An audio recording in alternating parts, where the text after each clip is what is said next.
Hey everybody, good evening, good afternoon, good evening, and good night. Just checking a few settings here.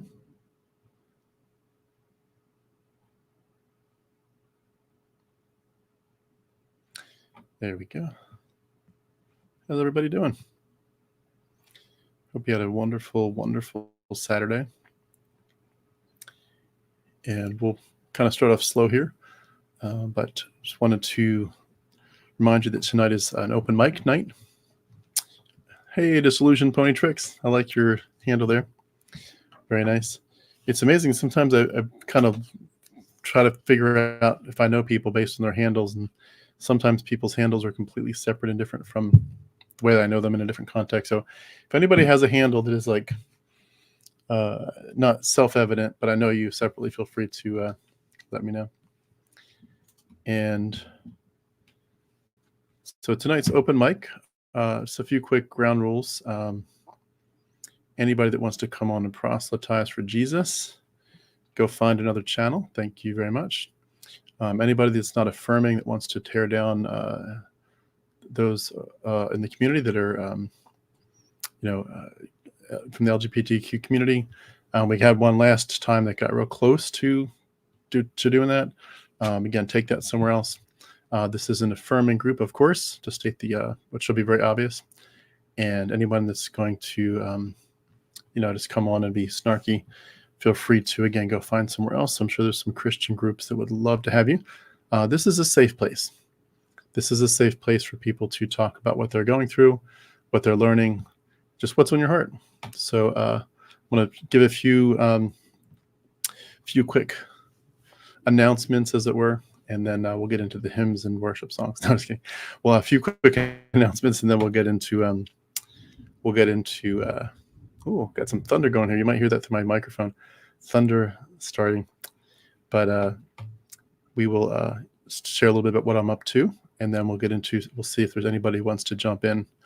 Miss I, hurting my feelings. I certainly hope I'm not hurting your feelings. If I am, I'm certainly not wanting to, but feel free to clarify. I'm hoping that I'm going to keep other people from being rude to anyone in the community. Disillusioned Pony Tricks. I was using my name, but decided to change it because of family, some of those religious folks. Yes, absolutely. Got to keep yourself safe for sure. In terms of, just again, a few quick things before we get started. I would love to just kind of keep whoops. My camera's freezing a little bit. Let me shut a few things down. I would love to just encourage everybody to just be ready to share some poetry next Saturday. This time next Saturday, if anybody wants to jump in, if you've got some poetry that's on your heart, it's on your mind, I would really love to just hear what you have to say. It's really good stuff. Really good stuff. Poetry is such a big part of our hearts and our lives. If you're brave enough to sing it, if it's more of a song, and you want to get on and sing it, feel free.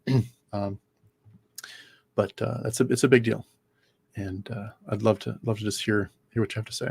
Let's see here, Chad Candiar. Tim, do you plan to do a breakdown on the book of Enoch and its references? Yes, 100 references. It's more like 200 references to Enoch in the New Testament. By my count, it's well over 100. It's either 200 or very close to it. It may be over. But yeah, I'm working on that project. There's some ways in which that project, in my opinion, needs to be, how would I put it? It needs to be so clean that nobody can tear it down. In other words, I don't want to pull it together and present it, and then someone says, well, yes, at first glance it does look like there's 200, but when you bring on a scholar, they're going to discount 15 of those.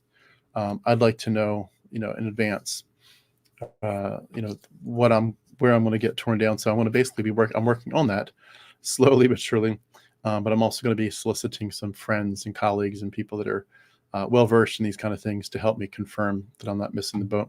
But yeah, and there's a lot more beyond Enoch. That is a big piece of my puzzle.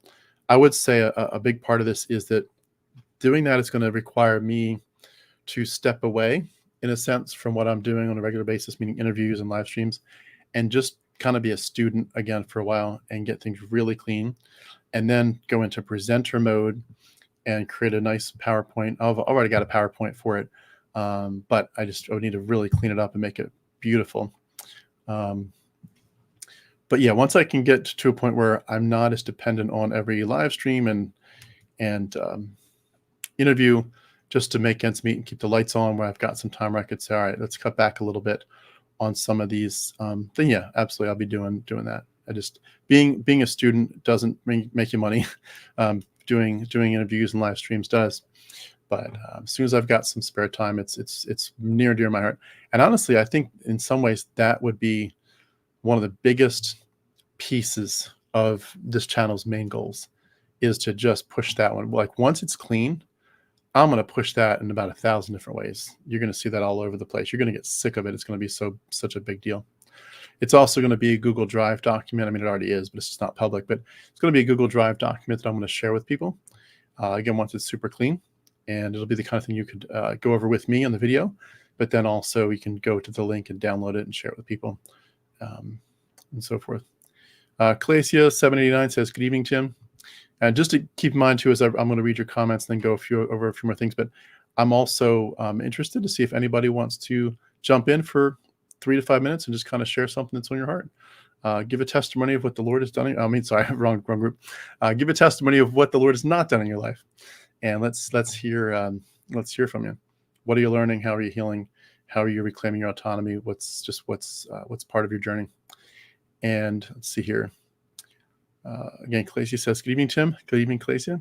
Kat says, please explain near-death experiences. Are these people just looking for attention? How do I answer that?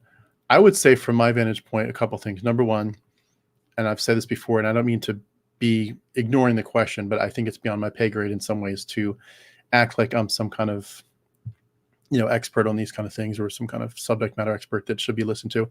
So take anything I say with a grain of salt regarding near-death experiences. But personally, I think it's just chemicals in their brains. I don't think they're looking for attention. I think it's people that went through it. It'd be similar to people saying, I smoked some of the really good hard stuff and I went to the levels of heaven. I was like way out there. I saw angels. Did they really see them? No, they're chemicals in their brain. You just took the hard stuff. But I personally think near-death experiences are nothing. I think they're just chemicals in their people's brains. But there's people that will die on that hill and say, no, that's not true. There's more to it. More power to them. I'm not going to, to me, that's not a good thing to really spend my time arguing with people that really want to insist that it's true. I hope they're happy with wherever they land. My big thing is I keep the main thing. Christianity is mythology, and life apart from mythological characters from the Bronze Age is a great life. It's a great life. And the theology of Christianity is extremely toxic. That's my main point, and it'll continue to be. But no, I don't think people are just looking for attention. I think some people legitimately think they've seen stuff that to them, they've seen it. So it's Sage. Hey, it's Sage. I apologize. You are on my list to get back to. I can't wait to hear your story. I'll be getting in touch with you ASAP. Ian Wolf says, Tim, banging out another live stream. I also will get back to you, Ian. Does this man ever sleep? I do, actually. I do sleep some, but I'm in terms of my sleep, I literally get up and work throughout the night. So I'll be going to bed probably shortly after this live stream, to be honest. I go to bed pretty early, and then I'll wake up at 1 a.m. and do some work for till 3 a.m. Then go back to sleep from 3 to 5, 3 to 6, and get up and do it again. I've been doing good at getting some exercise, getting up at 6 a.m., 5 a.m. or something, and go out and get an early morning walk in. I really need that. But yeah, it's been a good day though. I would say I worked about 10 hours on YouTube stuff today so far. So I would say it's a good productive day. So we'll keep it up. That's what she said. Anne-Marie Thompson, what are your thoughts on all the religious crimes? Atheists only make up less than 1% of the prison population. Yeah, Anne-Marie, that's a great point. Atheists definitely. I mean, I think the Christians would add to that. They would say, yeah, but there's also been some quote unquote atheist dictators that have killed hundreds of thousands or more in the name of atheism at a political level. I would say that they probably were much more into not pure atheism, but into atheism in terms of they weren't Christians, but they were into a religion of their own their own character, their own personality religion. They wanted to be king of the world, whatever. So I would say that, in my opinion, there's some arguments Christians would make against that. But yeah, religious crimes is a big reason, I think, to reconsider whether or not Christianity is true and is actually worth considering. When you look at the Crusades alone, I mean, you don't have to go even to current day stuff. Just the Crusades alone is enough to say, wait a second, there's something wrong here. Lots and lots and lots of bad stuff there. It's funny. I'm working on a live stream for next week. Possibly going to be on Tuesday morning. It's called A Eulogy for Christianity. I was working on the text for that and going through some of the crimes that's been done in the name of God. And it's very interesting. But yeah, by the way, that'll be interesting whether I do it Tuesday or it ends up landing a different time slot. A Eulogy for Christianity is a pretty good thought. It's time for it to die. So we'll give it a little send off if we can. Mark Vanderpool says, good evening all. And again, if anybody wants to join by video and just take 5 minutes, as long as you're going to behave and do the right thing, then we'd love to see your face, love to hear your voice, love to hear what's on your heart. If not, if it's just comments, that's fine. If it's just comments, then we'll probably keep it. Oh, you know what? I'm not even thinking here. If anybody does want to join me, here's the link. And I apologize. I was not thinking. I'm so used to not doing that because I'm not inviting most people to the other regular live streams. So just put it in the comments. If anybody wants to get on the live stream, please feel free to hit that link and you'll be invited. But if a couple people join, we'll do it for maybe 30, 45 minutes. If it's mostly just comments, I'll go through a few quick things about like a mini channel update, read the comments, and then we'll wrap it up after 30 minutes. So we'll just see. We won't bore anybody to tears, hopefully. Mark Vanderpool again, good evening all. Miss I, thank you so much for your super chat, $5. Praying you rise up with wings like eagles and don't grow weary or faint. 3 live streams is a lot of work. It is definitely a lot. And I'm kind of rethinking how to best do it. The one in the middle of the day, I thought it went okay, but it was the one about how Christianity objectifies people. It was a lot to go over that content that I put together, but also I just looked at the numbers, at 2:00 on a Saturday afternoon weren't as big. So it does make you just wonder, maybe everybody's out shopping and so forth, Saturday afternoon, of course. So I may reframe some of that. I may change it up. We'll just see, test it out. But either way, even if I don't do 3 live streams next Saturday, if I do 2, I've still got an awful lot of things to work on. Tons and tons and tons of interviews to catch up on. Some great interviews. I've got one on Jesus mythicism coming up. I think you all will like. There's someone that's written a new book about how Christianity may have evolved without a historical Jesus. I know that ruffles some feathers. I'm a 90%er. I'm 90% thinking Jesus probably was a myth. But please don't be offended if you're like a hardcore historicist. We can still be friends. We can still have a pizza together.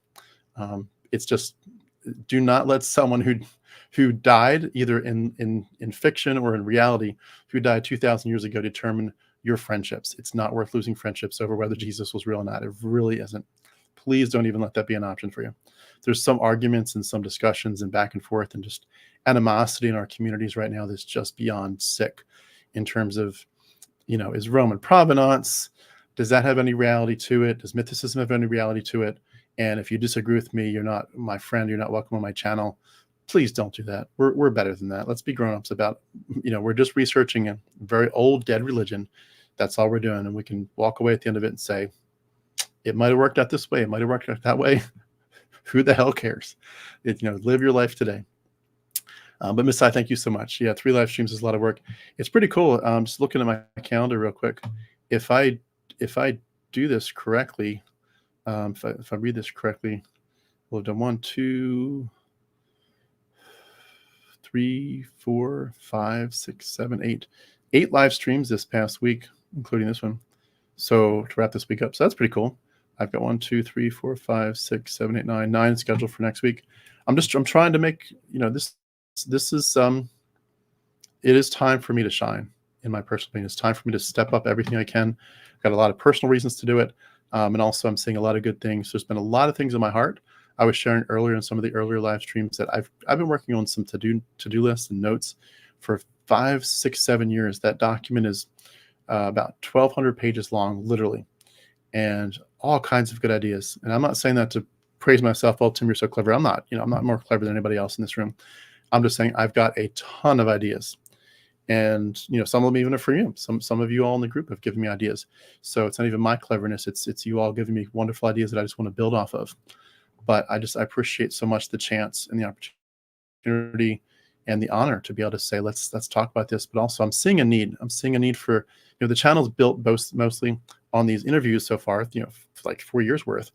But I'm seeing a need to kind of round it out with a second track. And so far, it's just feeling it out how it goes. But so far, it's going really well. So far, I've gotten a lot of positive feedback that some of the chats I'm doing are good. They're not all going to be rock star, superstar, like, oh my gosh, he's really helping us. Some of them, you pick the topics that I'm trying to make it so the topics, you can pretty much tell where I'm going with it. If there's some topics that just like, they're not going to hit you, they're just not interesting to you, that's totally fine. But hopefully the topics are clear enough so that you'll see some that will really be like, yes, that's worth it. It's worth our time. And I'd love to have you all here when you can be here. SMH369 says, peace to everyone this evening, to you as well. And Kat, makes sense to me. Thank you. And Constellation Pegasus, thank you so much for your donation. I really appreciate that. What broke your back with Christianity? Oh, my back. With me and Jehovah's Witnesses, it was 1975. When I started to research, it wasn't long before I left.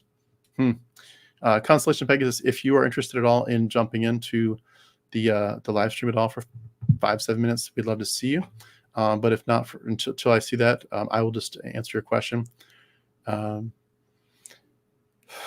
was not a JW, as you probably know. What broke my back with Christianity was it was a long process. It started with just a couple of quick questions, which were basically centered around my kids. And it was, am I willing to teach them to defend genocide like the Old Testament? We were singing Joshua Fought the Battle of Jericho. Do you know that song? Joshua fought the Battle of Jericho and the walls came tumbling down. Well, it's a fun kid's song. We're just spinning around the room, giggling, having fun. But I know, as you probably do, sure, the story continues. If you're reading the Bible, not the song, reading the Bible, it continues to genocide, land theft, slavery, child bride, stoning, all the above. And it's just like, oh, wow, I'm going to pass that on to my kids. Is that really the way I want to do this? Do I really want to teach my kids these horrible things? And to not just that it happened, but to defend it in the name of God. And so that began some questions. I would say within 2 years of that experience, that was 2016 maybe when that started. Within 2 years of that, I was really like questions galore, left and right. What in the world's going on? And little did I know where it was heading, even right up to the end, which the end for me was the end of September 2019. Right up to the end, I probably would have said even a month, even 2 weeks earlier, I would have said atheism is ridiculous. There has to be a God. There has to be a creator. There has to be a reason that there's something rather than nothing. There's too much beauty in this world. And so to me, I was still pretty much all in some ways. And I like to describe it, some of you have heard this too many times, but it's like dominoes that are set up, stacked, and they call them your worldview dominoes. And as you're kicking, deconstructing, you're taking these micro steps, and maybe it's a mile between when you started and where the dominoes are. And, one little shuffling step is not going to get you close enough to kick your worldview dominoes down.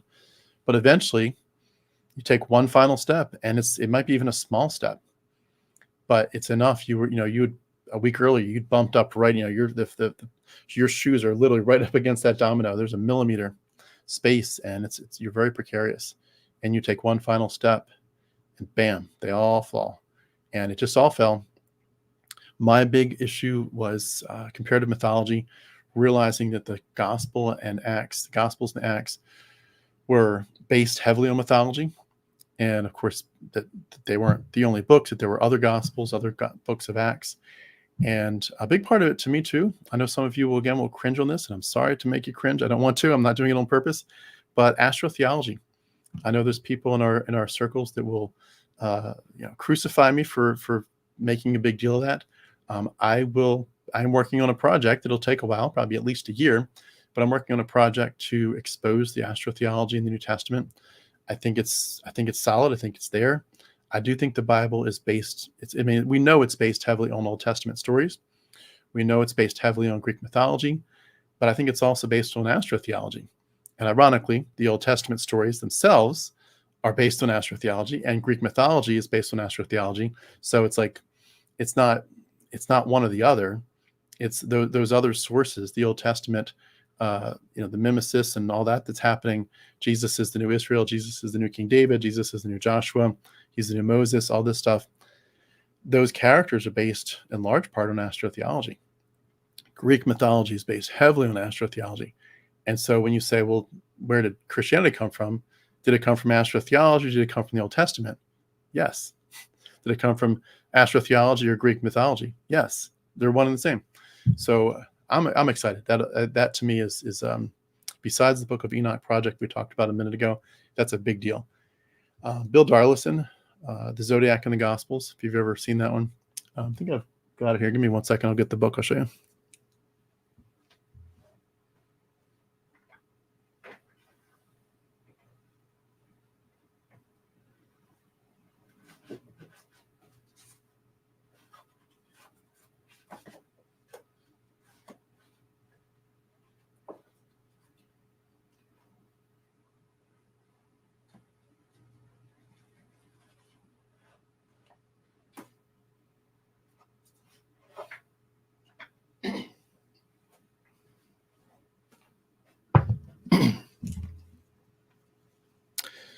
For some reason, I can't find that particular book, but there's other books like this one. Let's read the title: "The Astro-theological Origins of the Mithraic Mysteries, Judaism and Christianity."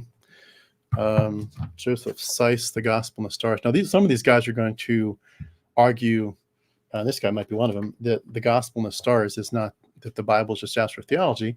It's that God put the stars there to specifically pre-exemplify the gospel. So you got to be careful how you're seeing that. It's the chicken and the egg, but those guys are still picking up on some stuff that a lot of people are not seeing, and it's good stuff. Even if they're coming at it from a perspective of apologetics or saying the stars are there. I remember years ago. Does anyone in here remember the preacher? He died very early, but D. James Kennedy, I think at the Crystal Cathedral. He was this really staunch, the Lord says. He was that kind of preacher. But I listened to him a little bit, but he had this long series he did on the fact that the stars proclaim not just the glory of God generically, but they actually tell the story of the Gospels. There's a reason that there's a constellation called Virgo or the Virgin.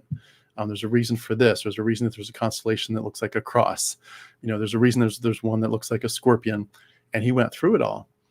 And he's like, the whole damn story is already there. It's like somebody painted this whole collage in the stars.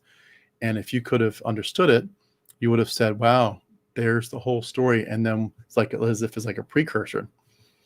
And then when it happens, it's just like, God knew it was going to happen. That's why he put the stars the way he did.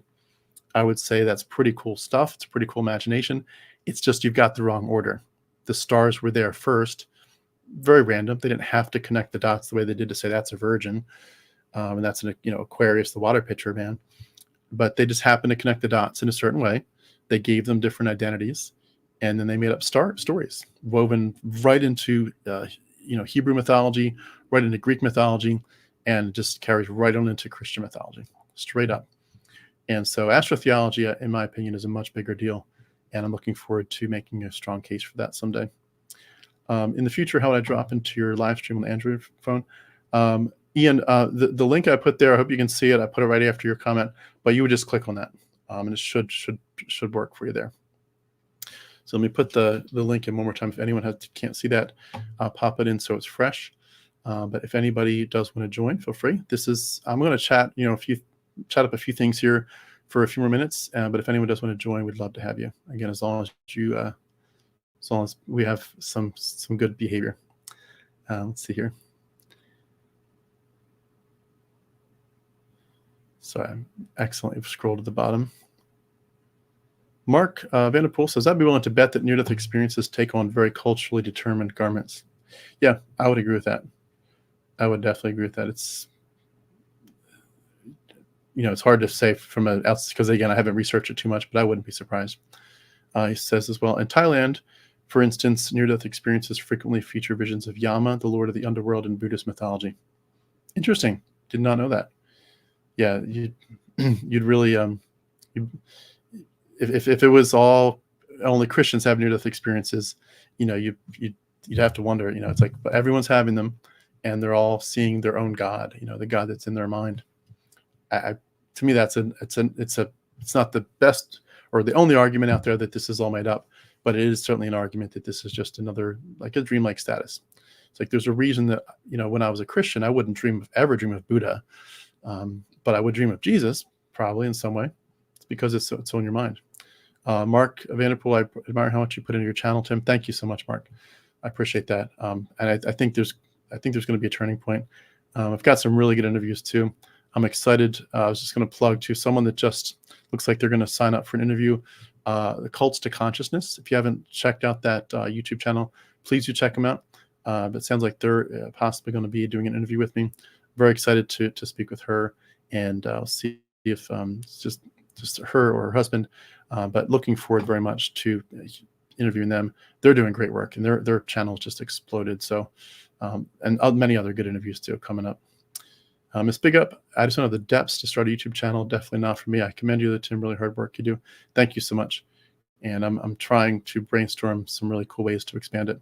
And also, just FYI, once this does get to a certain point where it's like self-sustaining, and I'm able to do it, but get it so tight that I'm, for the same amount of effort, as it were, making a lot more money, so I can truly call it a living. I've got a lot of other YouTube channels I'm working on. A lot of them are directly related to this one.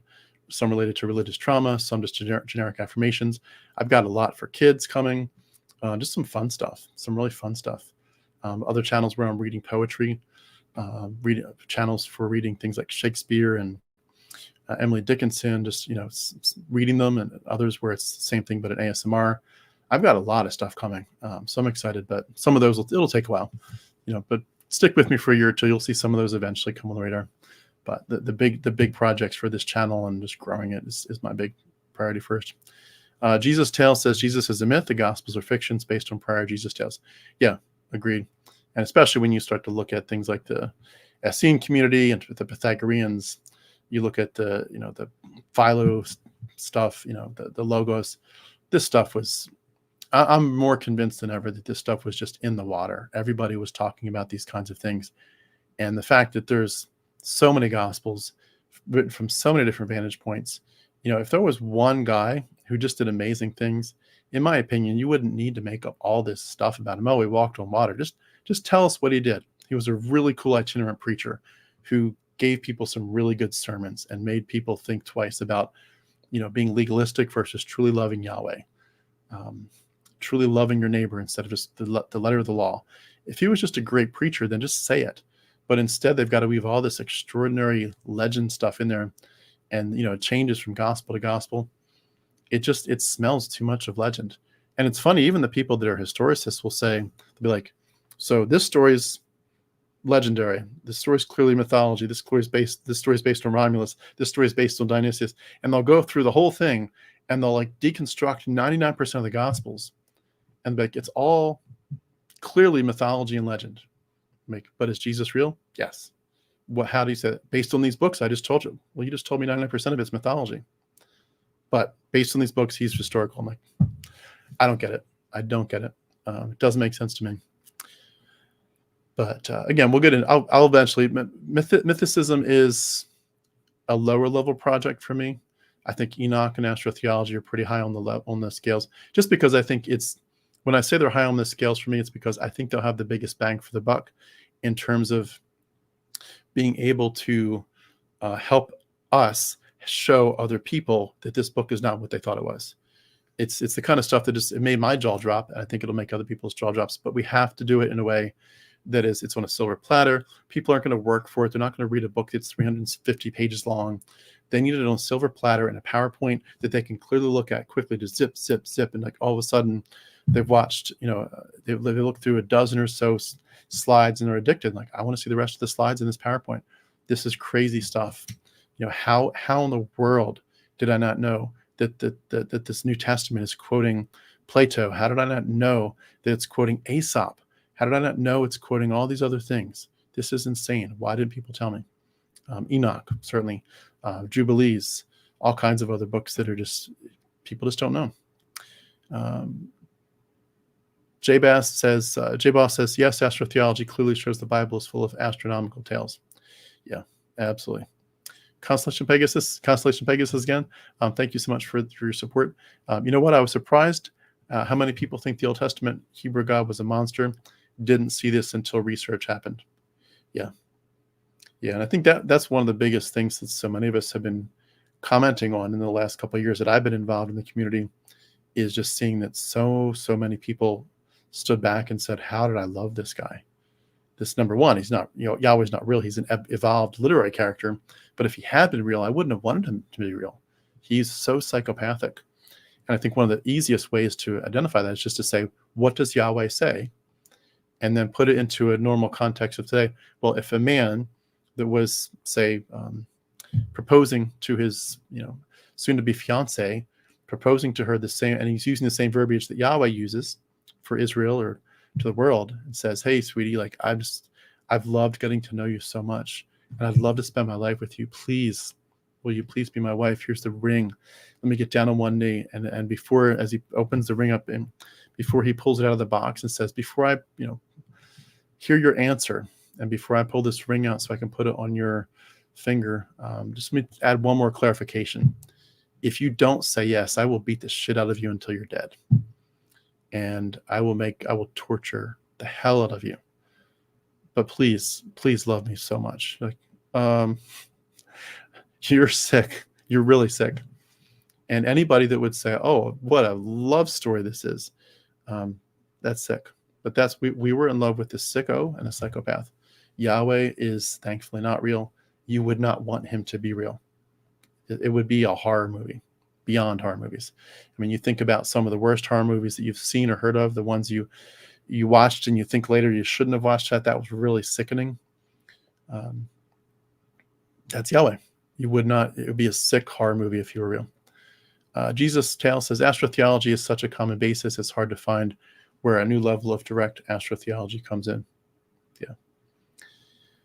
Yeah, and it's interesting too when you think about to me it's interesting, just not directly commenting on that, but just maybe adding to it and taking it in a different direction.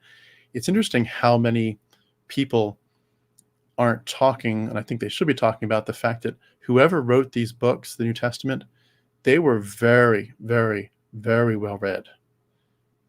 We joke, oh, these are goat herders in the desert. For them to be completely able to quote the Old Testament like it's on the back of their hand. I mean, sure, they had scripts that they could have read from, scrolls, but to know the Old Testament so well, to know numerology and gematria so well, which they clearly did, to know Pythagoreanism, which they did so well, and to weave that in, to know the Greek mythology, to know astro-theology. These weren't idiots. These were people that are well beyond, most people's educational grade level. These are people that have been studying all kinds of stuff for a long time. And I think there's a good argument. I've seen some stuff about how there's some pretty strong evidence that it's the ancient Buddhism was woven into the New Testament. Some really good stuff. Are you all familiar with academia.edu? If you go to academia.edu, you don't have to pay for it. They're going to try to get you to pay for it, but you can sign up for a free account. But what you do is when you search for stuff, just put in like Buddhism, Christianity. And once you've created an account, and they'll give you some articles, but then they'll say, if you want to see all of the search results, you have to pay for it. But what happens is, and so you can't see them all. They might pop up with 20 results and then say there's another 300 results. But what happens is, even though they're not advertising them at first, they will end up emailing you summaries from time to time, maybe once a week is what I get. And they'll say, there's a new article about Buddhism and Christianity. Do you want to read it? Here's the link. And you can see it. A lot of stuff is right there for free. Great stuff written by, master's degree, PhD level people, some of them Christians. It's not like it's only for secular people to post there, but academia.edu is a great resource. Lots of articles about Buddhism and early Christianity. So these guys knew their stuff. I mean, it makes you really think, who were they? Who were these people that were that genius? Anne-Marie asks, has anyone watched the film Religulous by Bill Maher? Maher, I'm probably mispronouncing that. Highly recommend this to anyone just deconverting. It also covers some mythology. Yeah, I heard that he kind of gets into some of the zeitgeist stuff.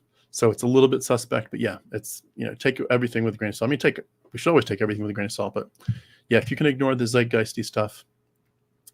And by the way, astro-theology and zeitgeist have often been like conflated. They're not. There is some bad astro-theology in the zeitgeist movie. There's good astro-theology that has nothing to do with what zeitgeist covers. So please don't conflate them as if they're one for one. They're not.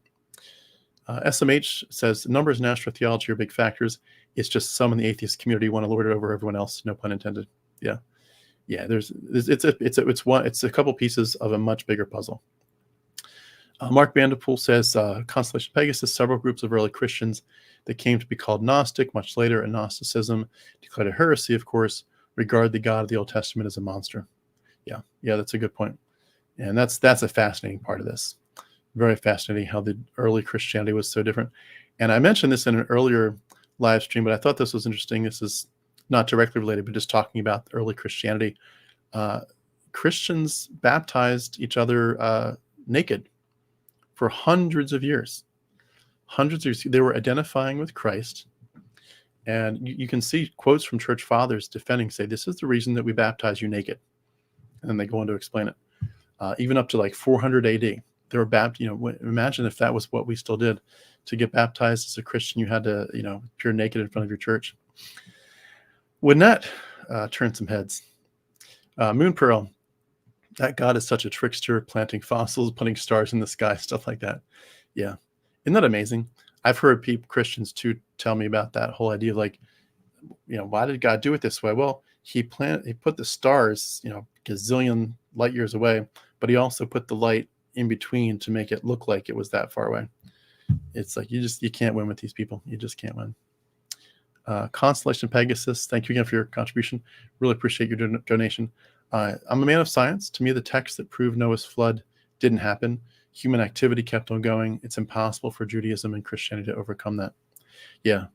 And Noah's flood is a huge one that a lot of us look back at when you look at the Epic of Gilgamesh and things like that.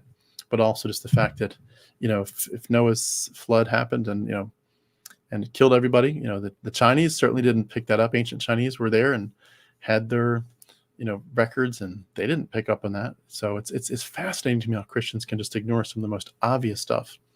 It's like they're anti-intellectual on purpose, checking their brains at the door on purpose, as if faith is a virtue. It's truly insane. Thank you so much. Miss I, thank you again for your donation.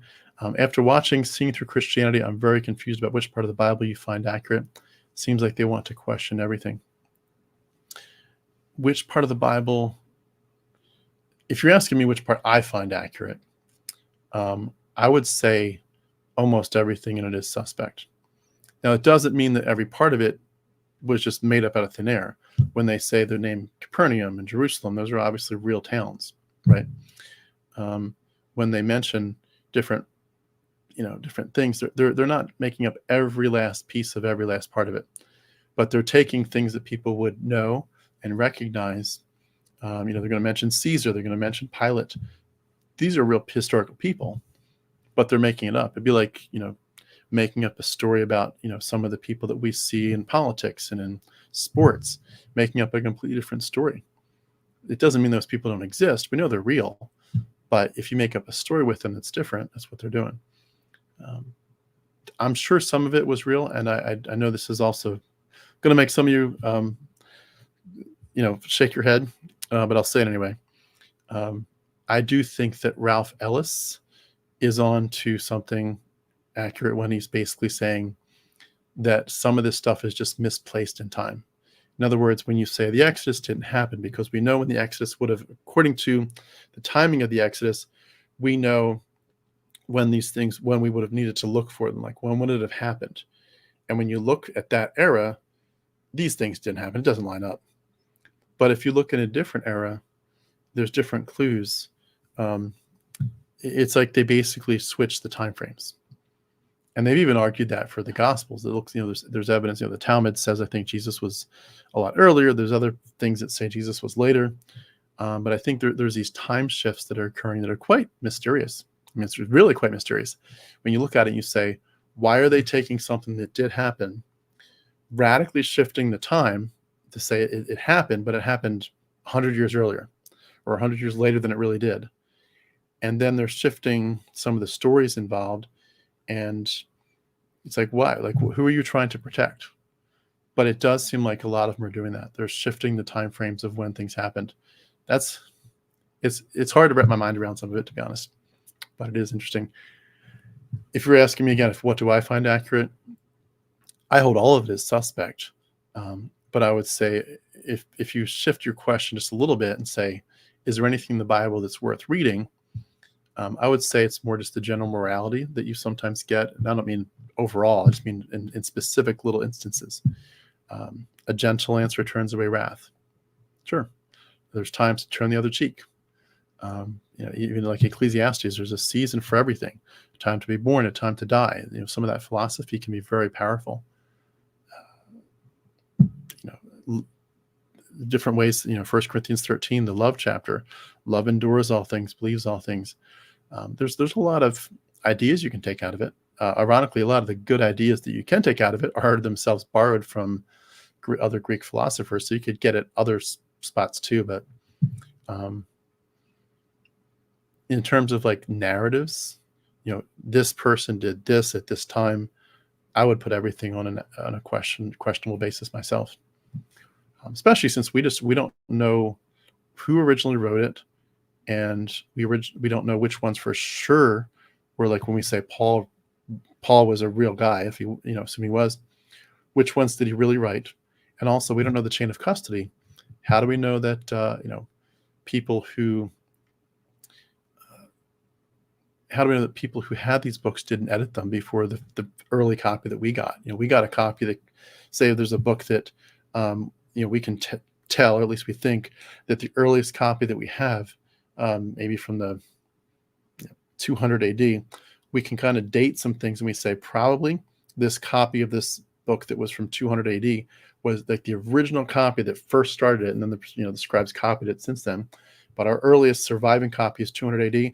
We're going to make a good estimate that probably the original version was started in 50 AD. Well, you have no idea, number one, how many different versions occurred in 50 AD. Maybe there were 10 versions, and they picked one of them. Where's the other 9? And you have no idea what quick edits happened at that point, and you have no idea what other edits happened. There's just no way. The chain of custody is completely just decimated. Anybody could have changed these things, and you'd never know. You just never know. Doesn't sound very divine to me. Mark Vanderpool, no one who refers to Yahweh as Yaldabaoth or Saklas has a heartwarming view of that character. Yeah, well said. Elena Kant, didn't know you were live. Hi all. Thanks, Elena, for joining us. Shana, thanks for joining us. Martin Trench is one of those pastors who has tried to bring Astro-theology into the church. I first heard it from him when I was still a Christian. Okay, I haven't heard that name, but I will look him up. That's interesting. Yeah, it's fascinating. It really is a chicken and the egg, which one came first question. But at the end of the day, there is so much. And when you realize that they were doing that in the Old Testament a lot, like I was going through Judges, and there's this story where the horrible story. Sorry to even bring it up, but that story where the angels came and the guy offered his virgin daughter to the crowd instead, and they gang raped her all night, and then the next morning the guy gets up and is horrified that she's been gang raped and dead, and then he chops her up in 12 pieces. I mean, when it's a horrible story at face value, but when you look at Astro-theology in depth, that whole story changes. The whole story of the whole thing and her being chopped up in 12 pieces and sent out, it's a completely different story. Patsy Cline, do you ever conduct call-ins? Yeah, Patsy Cline, you're in one. Patsy Cline, I'll put the link again. If you are wanting to join us, please jump in. I'll be live for probably another 15 minutes. And so, yeah, jump in right now. Disillusioned Pony Tricks, how exciting. Cults to Consciousness is a great channel. Yeah, they're doing awesome work. And they've had some explosive growth. I hope to copy that. Mark Vanderpool, Hermes walked on water. Dionysus was a dying and reviving god who turned water into wine. Yeah, exactly. He rode into town on a donkey. Zeus cried tears of blood and water. Helios, the sun god or soul, he wore a purple robe and had the crown of the sun raised around his head. It's just endless. So crazy, crazy stuff that people can't see it. Blessed be he. Do you think there is any goddess in the Bible? Any goodness? I'm thinking you're thinking. I think I misread that. You probably don't mean goddess, right? You mean goodness. I'll assume that's how it's to be read. Do I think there's any goodness in the Bible? I'm not sure how to read that exactly. Do I think there's any goodness in the Bible? But I would say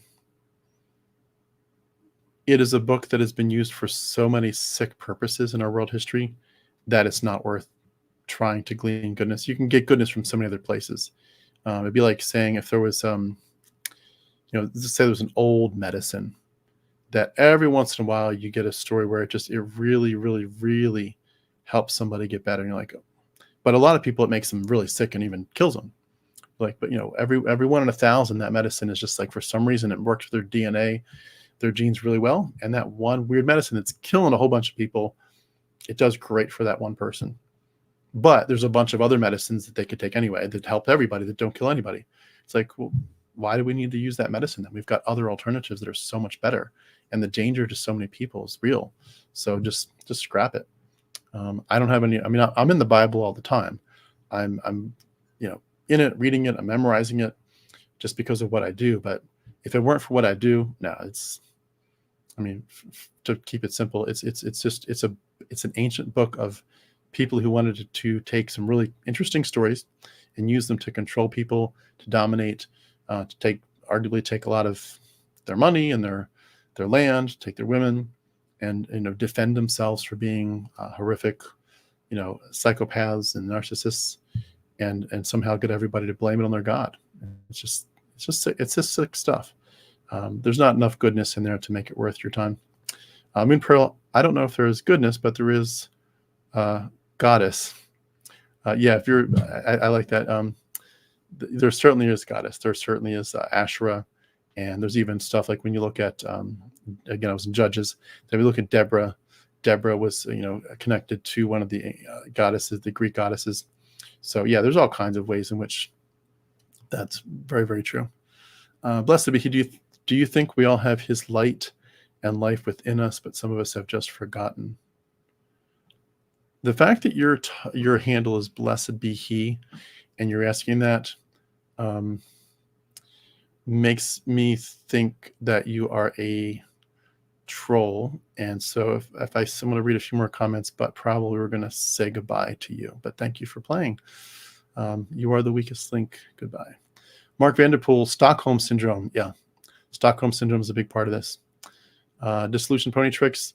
There was a Canaanite goddess, Asherah. Yeah. And Asherah was originally the wife of El or Elyon, and they had many children, including Yahweh and Baal. And then eventually, it merged, and Yahweh was the big god, and he had Asherah, and then eventually they took her away. Blessed be he. Do you think salvation comes from faith or works?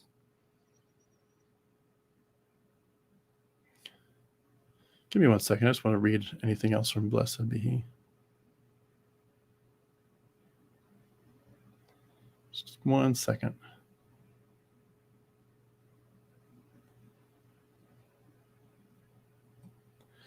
Okay, I'm going to ban that user. I don't know what you think this channel is, but it's not a channel to try to get people to accept your pretend God. It's beyond me that people would come into a channel like this and try to proselytize. We're here to be safe. This is a safe zone. Please move. If you're here to proselytize, please move on. With all due respect, you're not. That's not appropriate here. It's really not. So if anyone sees something that I'm not missing, and feel free to maybe send me a private note or something. But that's just not much gets under my skin. But people that just kind of want to crawl in here and act like they're one of us, and then try to tell us to believe in Jesus. It's just like, you're telling us to believe in an abusive literary character. I'm sorry, but we're done. We're done with that. Let's see here. Patsy Klein, we need to remind ourselves constantly that Jesus was not Yahweh. Yes, any goodness you see or read of in the Bible is connected with Jesus. Yeah, I mean, there's certainly some really interesting things that they said made Jesus say, and that seem like they're good. I would agree with that for sure. There's some very interesting things that, Jesus definitely contradicted the Old Testament in some significant ways. I mean, that alone should be a tip-off. Jesus contradicted. You've heard that they said before, but I say. But when he says, you've heard that they said, the they said was Yahweh said.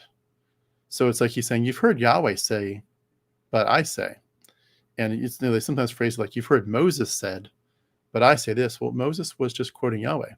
So it isn't Moses, it's Yahweh. So Jesus directly contradicts Yahweh over and over and over. Very, very clear. Great point, Patsy. They are not the same God. Mark Vanderpool, Ashra was Yahweh's wife when he was just a minor Canaanite storm god. Yeah, it's crazy the way it works.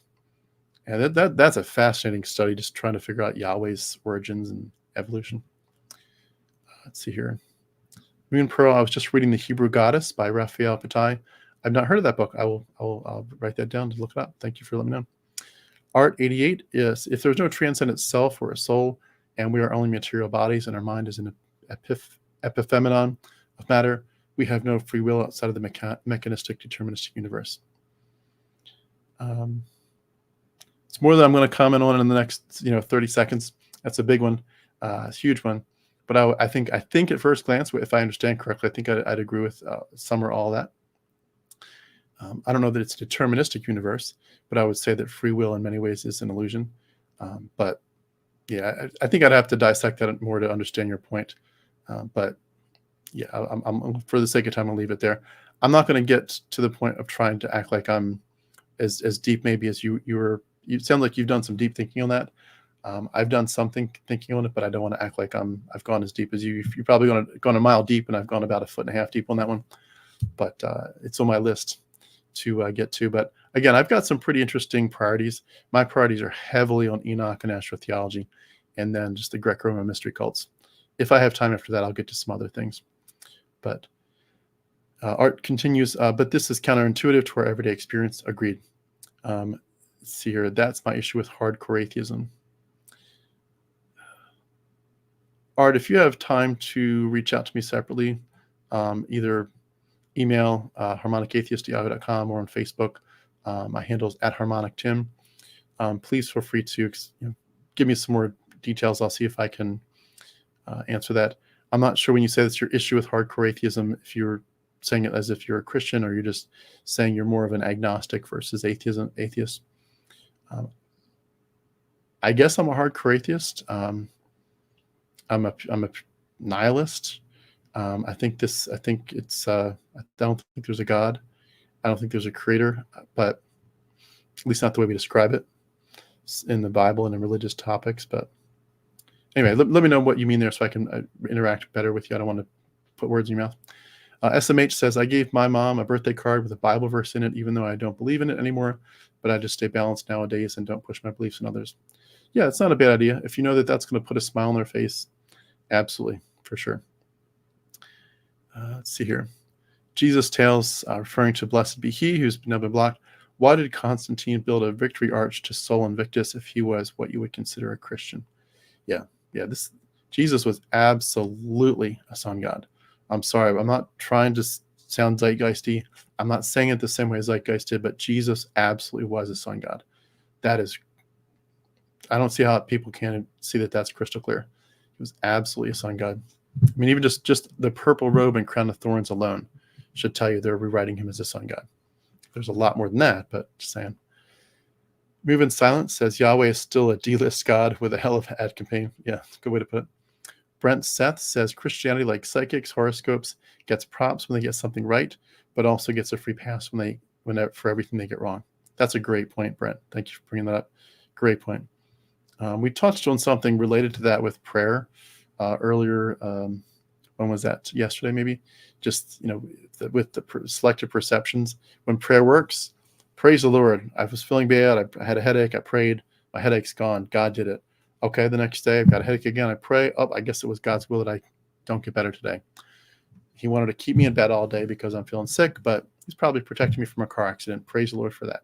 Your selective perception, everything's explainable. You can roll the dice any way you want to, and praise the Lord for it. Mark Vanderpool says, I am non-Christian, but not strictly speaking an atheist or a dialectical materialist. It isn't a binary choice. Yeah, and definitely I want to encourage everybody, you don't need to, if anybody's trying to pigeonhole you and say, you're either this or you're that. No, you're on a journey. Your journey doesn't have to have an answer and a strict boundary today or tomorrow. We're not fundamentalists. We're out of that world. I'm learning. I don't know where I land. I know I don't land, but I also don't know where I land on a lot of things. There's a lot of good questions out there, and I'm not going to pretend I have answers if I don't. See here, Jesus' tale says almost none is accurate. Some kings existed. Yep, that is almost the end of it. Jehozodak is fake. Zerubbabel is fake. Cyrus is real. I can't speak to all all those, but off the top of my head. But yeah, a lot of it's fake. Or I think, again, the alternative is I think some of it might be fake in the sense that in that time frame that it's trying to like give you hints. This is when it happened. In that time frame, it did not happen. But if you could look at the descriptions of these people and say, well, what happened 200 years earlier? You'd find people that did match those descriptions. And you'd say, oh, I wonder if Zerubbabel was actually this guy. I think some of that's happening. Duck Command 420, look up Hermes Lament. Thank you. I've not heard of that. I will look that up. And anybody, like, I'm assuming that's a tidbit, a little juicy piece of steak for me to dig into. Anyone that has some stuff for me to study, please feel free to let me know. I'd love that stuff. Let's see here. R. Austin says the Buddha was never any more than a human being, although an enlightened one, yet unlike Jehovah, the very definition of love, he never told one group of monks to go slaughter others to glorify him. Yeah, I mean, that's a telltale sign. If your message, are you familiar with Philomena Kunk? Have some of you seen her? She's a British lady that pretends to be like a documentarian, and it's all like sarcasm and snark. It's very funny.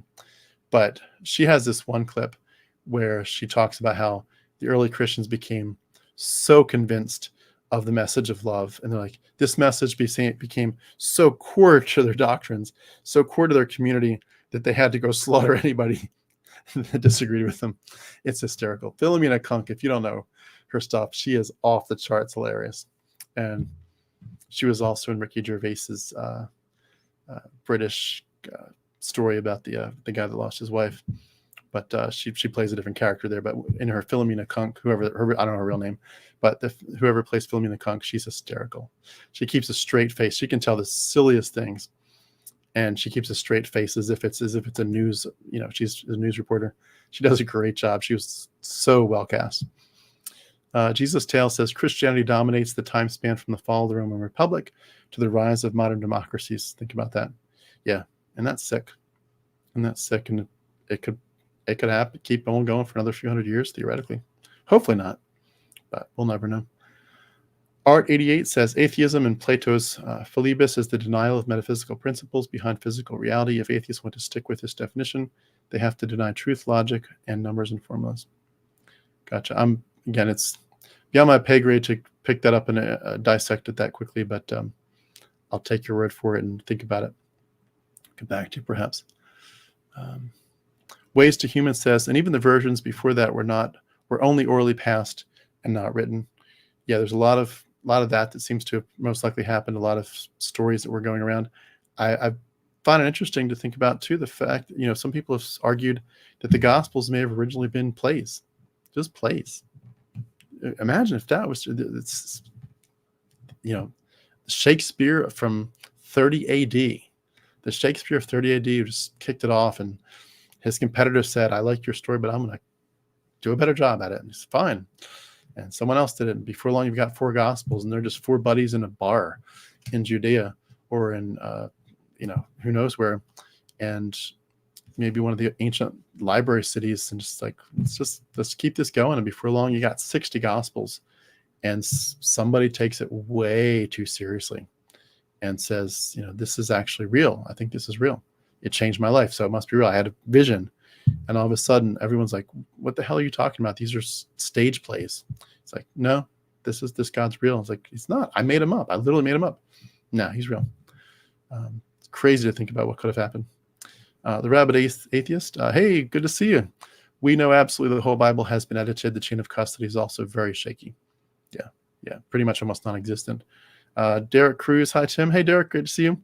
And see here, Art 88. Jacob's ladder is the same as the seven spheres and the Empyrean of Astro-theology.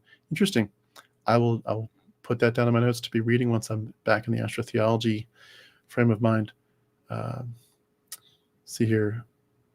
Rabid Atheist. I'm a fan of Tim. I think my interview with him is still one of his biggest videos. He really helped me. Thank you. Yeah, I loved hearing your story. You're the man, the myth, the legend. And everyone, please go check out the Rabid Atheist.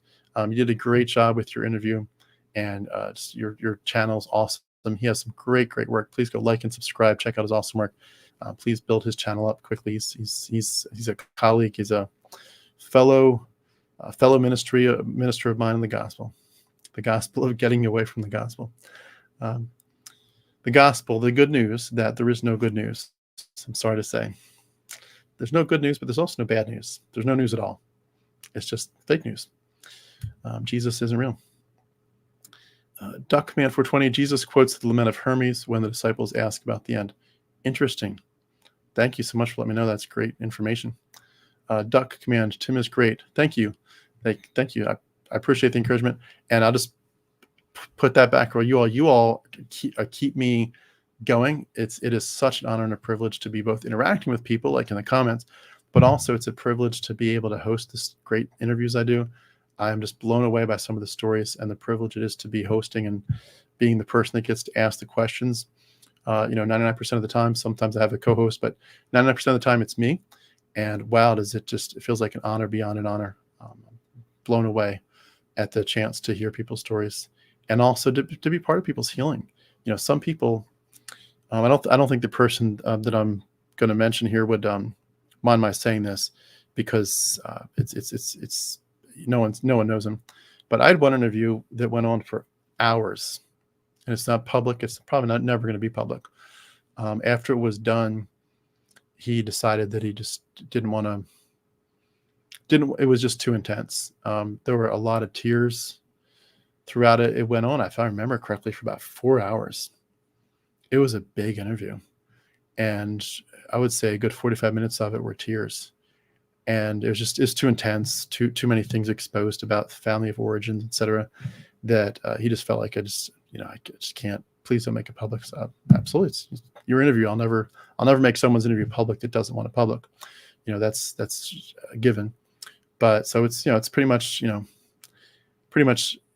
something we're not going to see. But I think back on that sometimes and think the privilege it is to cry with somebody, to heal with somebody, and for somebody to say, I'm going to cry in front of you for 45 minutes out of a 4-hour interview.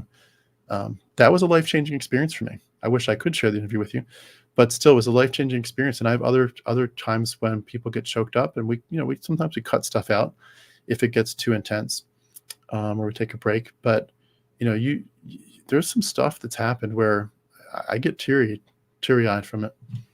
And it's a privilege and an honor to help walk people through the darkness. I've certainly been there.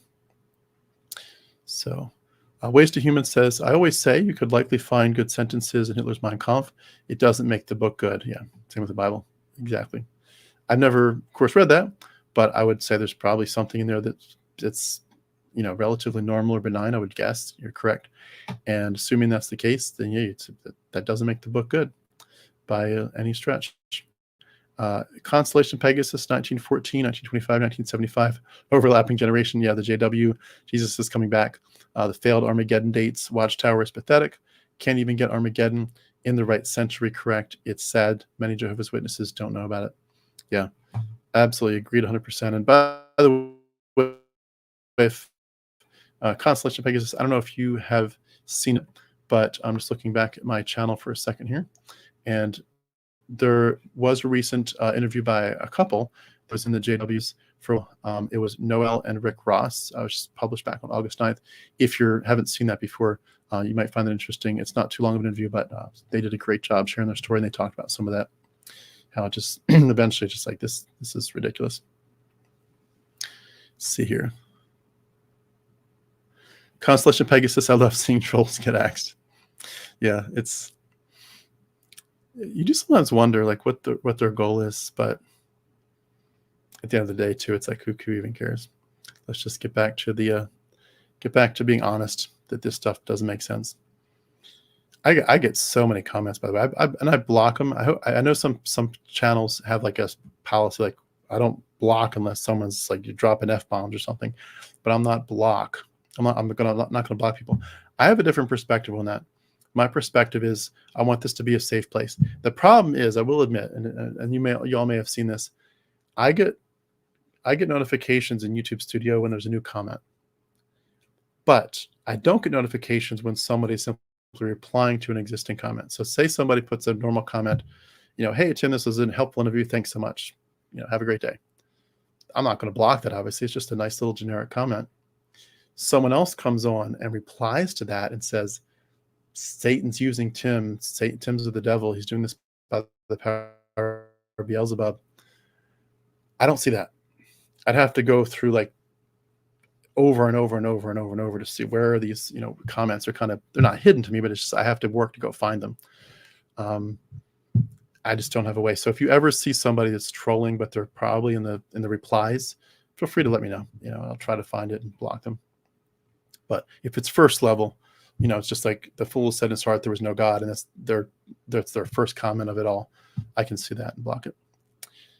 The Bible, Richard says, just reading the Bible turned me into an atheist. Yeah, mostly male authors. So surprise, surprise, God is a he. Yeah, Duck Command doing great. Tim, they ain't stealing from us. Absolutely. Wick News 8100. The lost Hebrew craftsman made engraved white quartz crystals, but I'm finding them in Canada. Image of Jesus, Yahweh, Maria, and King David, but King David is a lion and Jesus is lamb. Yeah, I'm not sure exactly where you're going with that, but yeah, there's some weird stuff that they wove into this stuff. And the Urim and Thummim, have you all remember that? And the breastplate with all the weird stones. The Urim and Thummim was weird, where like God had been speaking through Samuel, and these other prophets, and all of a sudden God has to speak through stones. And I don't know exactly how it worked. I'm not sure if they know for sure how it worked, but it makes me think from what I've read that it's like this kind of thing of like, all right, put some white and some black marbles in a bag and shake it up and shut your eyes and pull one out. And when you pull it out, if it's white, that means God wants us to go to war. If it's black, it means God wants us to stay home and seek peace. It's like, why are we switching to rocks for God's will? Where are our prophets? It's so superstitious. It's amazing. Richard says God was created by mankind, not the other way around. Yeah, well said. Let's see here. Believing in God is like believing in Santa. Absolutely. R. Austin says, when I started reading the New Testament again through fresh eyes, I became both astonished and depressed at how mean-spirited Jesus' words could be. Yeah, it's amazing that when you look at it, some of his stuff. There's an article, I forget which one it is, but Richard Carrier has one where he basically proves, he's like, Jesus is a real dick. He's really a dick. And it's really true. Let me see if I can find it real quick. But it's, yeah, you just, Jesus, we get this sense that Jesus is some kind of lovely, lovely guy. But no, he's not, it doesn't redeem it that much. Okay, Richard Carrier, here, I'm going to put this in here. It's from his website. And yeah, I'm going to put this in comments. But if you want a good article about Jesus being a dick, Richard Carrier takes care of that for you. The article, I just put it at the bottom. So the article itself is not called that. It's called The Real War on Christmas. But it starts with some good stuff about Jesus's character. R. Austin says, when I started reading the New Testament again through fresh eyes, I became both astonished and depressed at how mean-spirited Jesus' words could be. Okay, I'm sorry. I just read that one. Richard says, the human sacrifice of Jesus was just a follow-on from the Old Testament animal sacrifices. In other words, a conveniently made-up story. Yeah. And one thing I would also recommend people think about with the book of Enoch, which we talked on earlier, but the late, what's his name? Oh gosh, I know it. Give me 1 second. What's his name?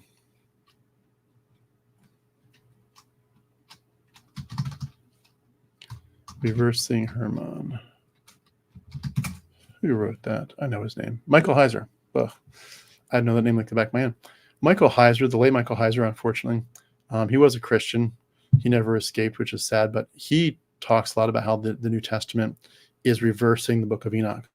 And that's a great thing. It's not just referencing Enoch, where it's just like, here's a New Testament verse, and they're quoting Enoch, but the story as a whole structurally is reversing the story of the Watchers. Interesting stuff. So very much made up stories, but also based on these other stories, the Old Testament and the book of Enoch and the Greco-Roman mystery cult stories. Richard says the Bible is basically just a storybook and should be treated as such. Yeah, exactly. It's a storybook. That's all. I imagine too, just, some of those people must have, if they could just see what happened with their book, if they could just see, what they wrote, and then to think that 2,000 years later, people were living their lives based on it and aggressively reading it over and over and over as if it was from a God. Some of them would probably be so apologetic and say, I am so sorry. I had no idea my book would become this weird mythology that you all would follow millennia later. And like, if I'd known, I would have never written it. I messed up. I'm sorry. I've ruined your life, but please stop reading this book. It's not divine. It's just me. It's just me. I'm just a guy. I work in the carpentry shop, or I work in the library. I'm just a guy. Richard J. Boss says it's a weapon made by a foreign people who want us dead and should be treated as such. Yeah, I mean, the Bible certainly is a weapon used by a lot of people that way, for sure. Let's see here. Richard, organized religion is all about controlling the masses. Yeah. And what's that a phrase? The opiate of the masses. Keep us numb, keep us controlled. Richard says most wars are fought over different religious beliefs. Yeah, whether directly or passive aggressively, for sure. I think that's very true for at least a lot of them. Duck Command, or I should say, even if it's not directly about religion, I would say that if religions died out, that the way we approach whether to go to war would change a lot. And also who we would defend. And I know I've ruffled some feathers, but I think the way we approach the Israel situation right now would be different too. If we had a different theology at some of the upper levels of our government. But not going to get into that right now. I know some people are going to side very hard on both sides of that equation. So please don't take offense. I'm still thinking through it too. I don't know where I land on everything, but I don't think we should be defending Israel the same way that we are. Doesn't mean we should be defending terrorists either, but I think there's some ways in which our whole perspective would change if we weren't trying to say Israel is the chosen ones of God, and that the God that we love and serve started in Israel. If they just said, it's just another country. It's just another country. We would definitely change our perspective. So please don't crucify me for that. For those of you that see that a little differently. Duck Command, the Crusades torture devices are fucking mind blowing. Yeah, that is very true. Some of those torture devices in the Dark Ages. Oh my gosh, the way they devices to stretch people out, put them on the racks, put them on beds with nails, and crazy. Just a few more here. We're gone a little bit longer than I expected, so that's cool. I love the comments, but wrap up shortly. Richard, my parents were both Christian scientists. Interesting. And died needlessly because they refused medical attention. Wow. I'm so sorry, Richard. That's awful. I escaped from that dreadful religion by myself. Thank God, no pun intended. Richard, if you ever feel like your story will be something you'd want to consider sharing with us in full, reach out, add me on Facebook. My handle is @HarmonicTim. And I'd love to chat with you to see if that's an option for some time down the line. J Boss says, maybe I'm too tribal, but I never understood why I should care about the writings of Middle Eastern people. Yeah, it's like we should care about them in the sense that we care about everything. If there's writings from ancient Japan, writings from ancient Korea, writings from ancient Indonesia, it's all interesting. We should care about them in a sense, but it's like we shouldn't prioritize anybody's more than another. Absolutely. Anne-Marie says, for those still on the fence, I recommend the books A History of God by Karen Armstrong and Some Mistakes of Moses by Robert Ingersoll. Yeah. I've not read those myself, but I've heard about those authors, and they sound like good books to pick up. Richmond Dies. Stupidest argument about slavery in the Bible. Well, the people are better off than starving. That is such a racist statement. What makes that Christian think the people were starving, totally unhappy?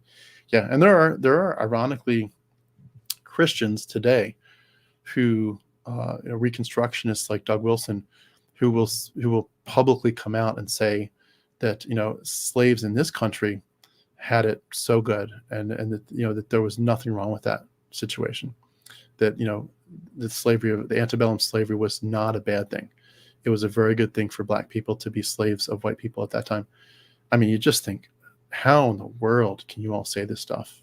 The racism it's like you're not even trying to hide your racism and your white supremacy anymore. Patsy Cline says, let's see here. I want to skip that one. I think there's a little back and forth here. Richard, according to the fairy tale book called the Bible, you'll be destined for hell if you do not believe in Jesus. What about the Bible what about the people who've never read the Bible? Yeah, and that was my bread and butter. I was going to New Tribes Mission, now called Ethnos 360, but I was trying to be a Bible translator in a jungle tribal environment. That was my whole purpose. And the way that it worked was you would go into their tribe, get permission to live with them, build your own hut or house. You'd spend a couple of years learning the language and the culture, primarily focused around animism, of course. But and if you don't know what animism is, we're going to do a live stream on that in a few weeks. Animism is a whole new animal, but it's fascinating. It's also interesting to see how animism is woven into Christianity quite a bit.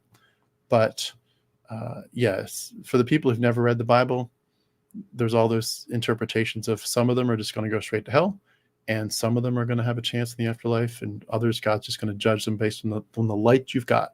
You had enough light to know that there's a beautiful sun and moon, and there must have been someone to put them there.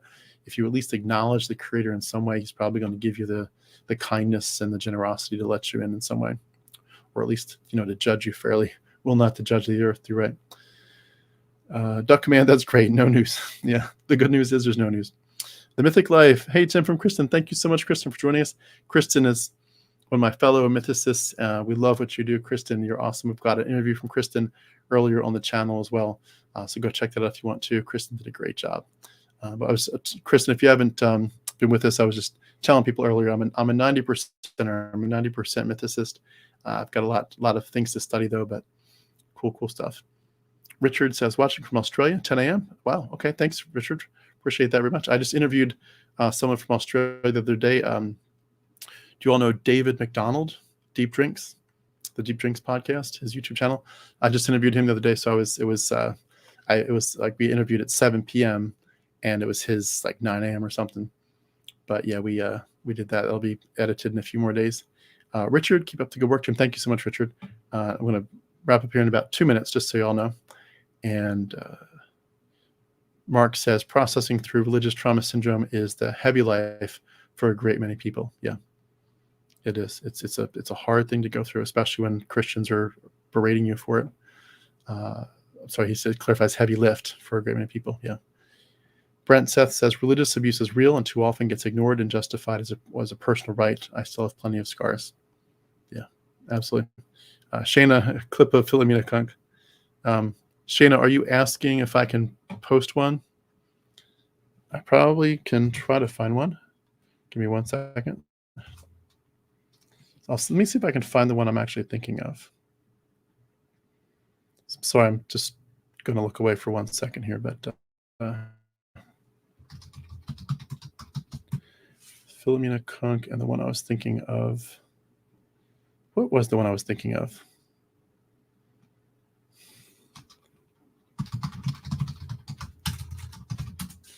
Let me see if I can find one. Of course, if you click on one, YouTube will give you endless other ones.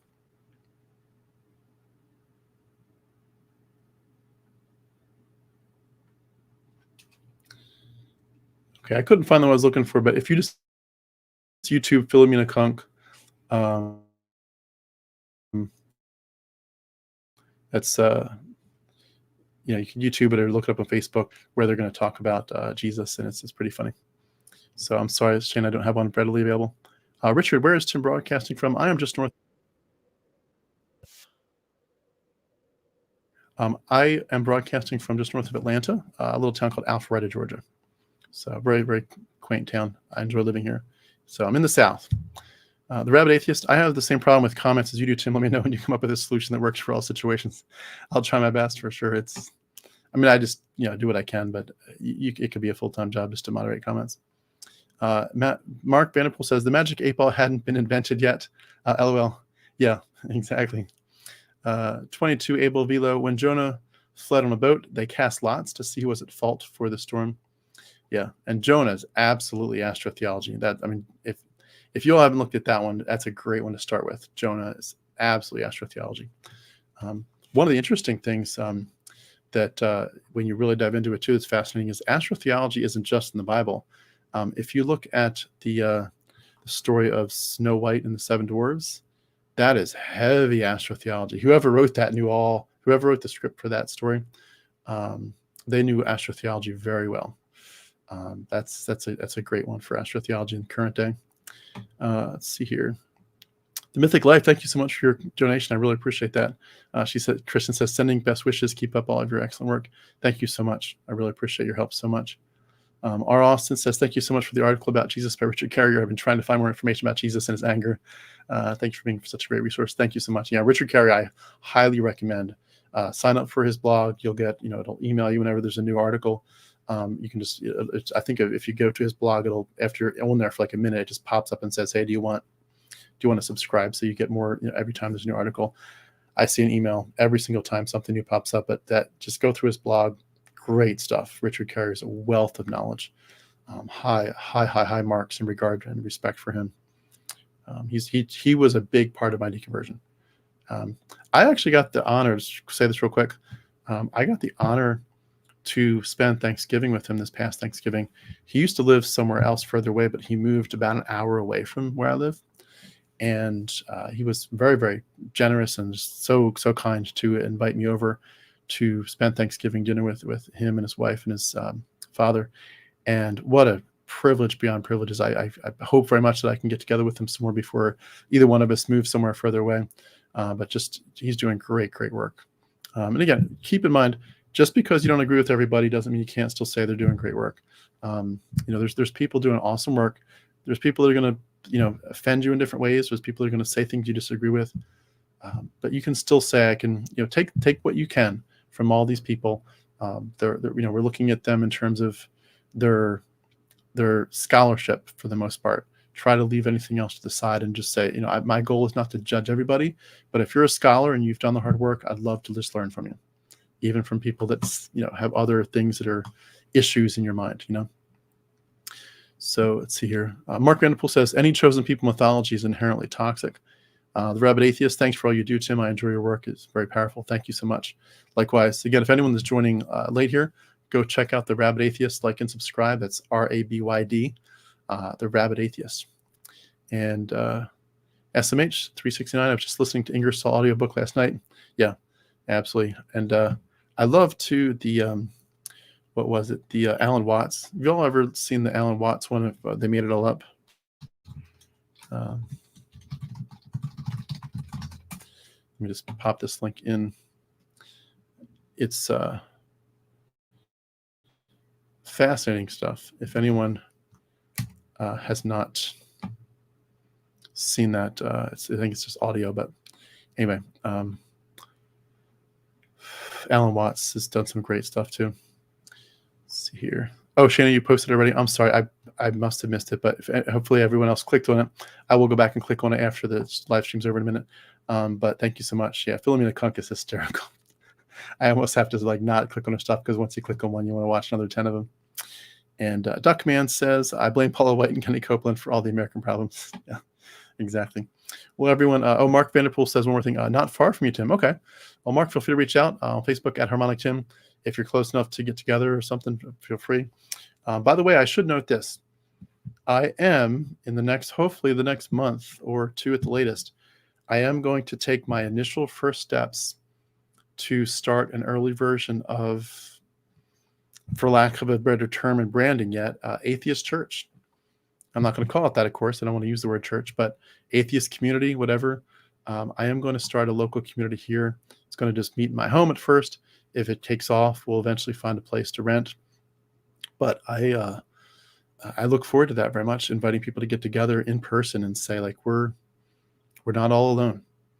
And, I hope it inspires people. I'll try to get people's permission to sometimes take some video so that people outside, that people from other places that couldn't possibly be here could kind of see it, maybe take a few ideas from it, or at least be encouraged. And I'm so hopeful that I can get some people to come and eventually to build a community here, right above Atlanta, Georgia. There is another group that meets on Sunday mornings called, it's like worldwide, called Sunday Assembly. Some of you have probably heard of that. The Sunday Assembly meets. They do some different things that are much more focused on just like, at least the one here is like, let's clean up the park, and let's read this book. It's not necessarily about deconversion or religious trauma. I'm looking to do something that's very specifically connected to some of the topics that we talk about on this channel and channels like it. So hopefully a source of encouragement and healing for people. But if it takes off, I'll let you know. Again, try to get some video of it so people can picture what we're doing. Fingers crossed, but I think it'll be so cool to be able to start to meet in person. And Jerry DeWitt, probably some of you remember that. Jerry DeWitt did that with his, he's a character, and I'm going to be interviewing him in a few weeks too. But Jerry DeWitt is character, and instead of he'd do stuff like, how we used to say, "Can I get an amen?" He'd say, "Can I get a Darwin? Can I get a Darwin?" And he brought a lot of comedy to what he did. But he started an atheist church, so I'm probably going to get some pointers from him. So I think he's over in Alabama, somewhere like that. Anyway, Mark Vanderpool, we'll end this comment here, or this live stream, 1 second. Mark says, I have a relaxation channel for philosophical idealists and assorted non-believers. If you want to pop your channel there real quick before we wrap up, please feel free to put the link in. People can check it out and like and subscribe if it's something that would be helpful to them. Duck Command, Angels Coming from Africa. I think I missed something somewhere, but is that still the Paula White thing and Kenny Copeland? Anyway,